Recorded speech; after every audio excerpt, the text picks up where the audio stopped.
In this episode, we're talking about how you can create raving fans for your business. Stay tuned.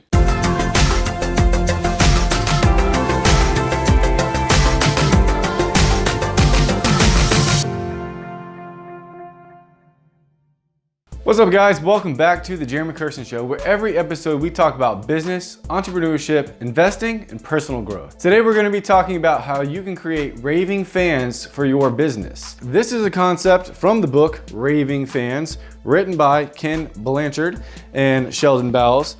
And it says, a revolutionary approach to customer service. This is by far one of the best books I've read on creating great customer service for your business. We're going to talk about the big 3 key points, lessons to take away from this book, and how you can apply them. Now, the book is actually kind of like a fictional story, if you will, about a guy who's an area sales manager, and he gets this vision, if you will, of the fairy godmother, who actually turns out to be kind of like an old guy or whatever. Not that matters.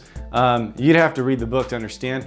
But anyways, he gets this vision of the fairy godmother who is going to teach him how to create raving fans. So they go and they play around at golf. They go visit a couple stores to give really good examples of this great customer service. And throughout visiting the different business owners and store owners and managers and such, he learns these 3 principles. It's a really fun book. It's a really simple, short read. Probably could, you can actually listen to the YouTube version, I think, in an hour and a half if you just go search that. As you can see here, each page is really not filled up from top to bottom, so it doesn't take a long time to really finish the book.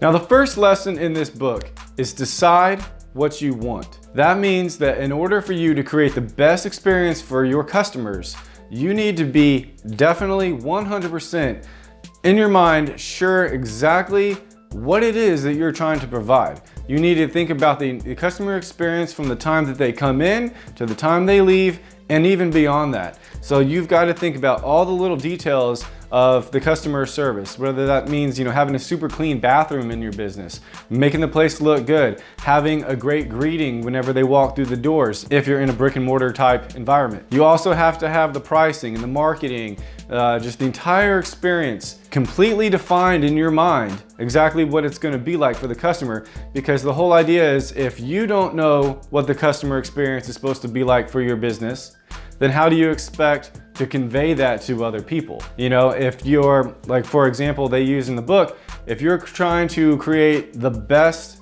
cheeseburger and you are trying to tell somebody what that cheeseburger is like, or somebody asks you what is your vision of the cheeseburger, if you don't already know in your mind what that perfect cheeseburger is, then it's really hard to convey that and pass that on and create a raving fan, because you can't express that to the customer yourself. This goes in all areas, like I said, not just in product, but also in the service. Another concept that's there within that first lesson is that you don't want satisfied customers, because satisfied customers just means that they've settled with your service or your product, and that they're not actually going to go and really tell anybody else how awesome their experience was. Think about this. When you go to a restaurant and you get really lousy service or bad food, are you the kind of person that says something and sends the food back and writes a card and lets them know this was a bad experience?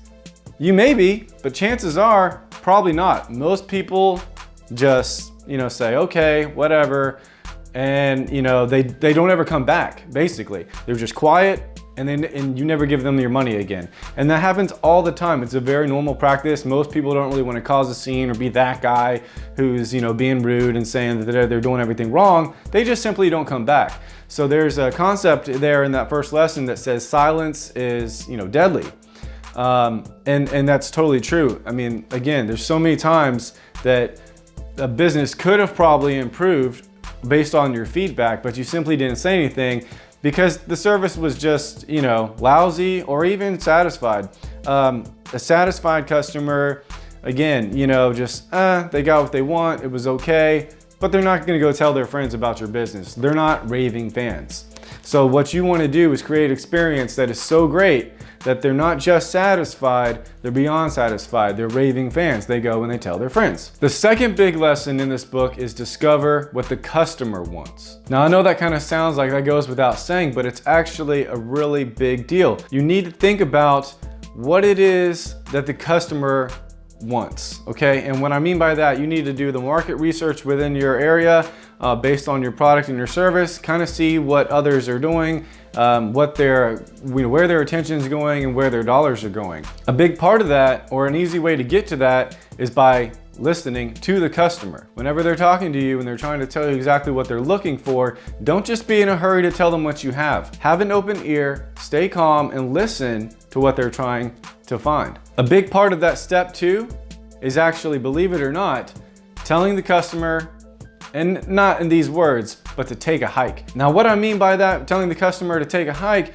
is you have to have a hard line and understanding within yourself and your business of knowing what you don't provide. A lot of customers may come to you and say, well, do you have this, or do you do this, or can you do this? And you just have to be very firm in your answer and know if that's something that you don't provide. You cannot be all things to all people. Defining exactly what it is that you offer and communicating that from the get-go with your buyers will save you a lot of headache later on down the road. Another takeaway from that first lesson of deciding what you want is understanding who your customer is. Most people think that the customer is just the end user, the one that takes home the product and opens it, well, or eats it or whatever. But the truth is, a customer is anybody who touches your product or comes within touch of your product or your service throughout the entire process. So what I mean by that is the payroll people for your company, the HR, the delivery guy, the inspectors, the QC people,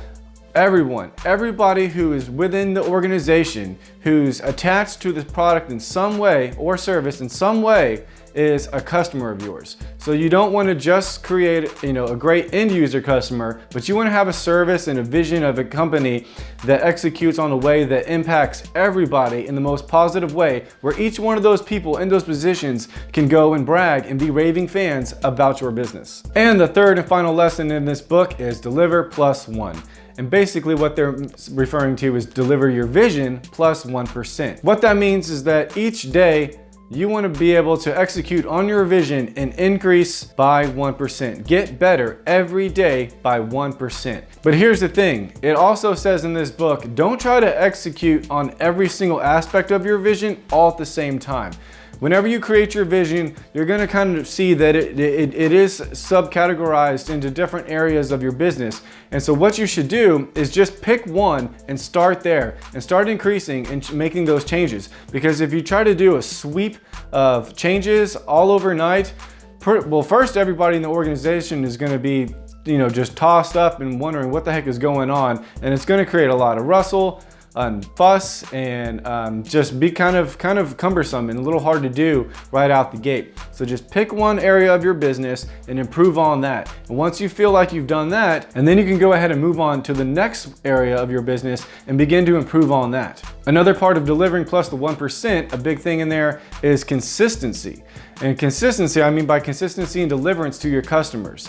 Whenever you go to Chick-fil-A, you already know what you're gonna get. I mean, yeah, you've heard or you've experienced that great customer service that they have over there, but guess what? You know you're gonna get that when you go over there because it's the consistency that they've built into that system, which is another part of the third lesson, is those systems. You're creating systems in each area, like I said, to be able to effectively and efficiently improve 1% and give that consistency to your buyers. It's a combination of all three of those things.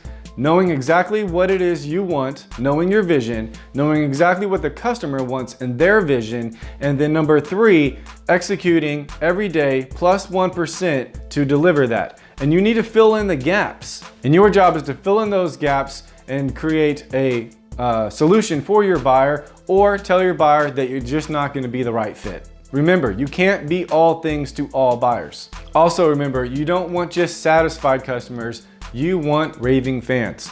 I'm gonna put a link down to the book below in case you wanna go get it off Amazon. And if you like this video, guys, I do have some other ones like this right here and right here and right here, or somewhere around the screen. If you're new to the channel, go ahead and hit that subscribe button. Make sure to hit that notification bell so you can be notified each time we upload a new episode, and make sure you share it with a friend.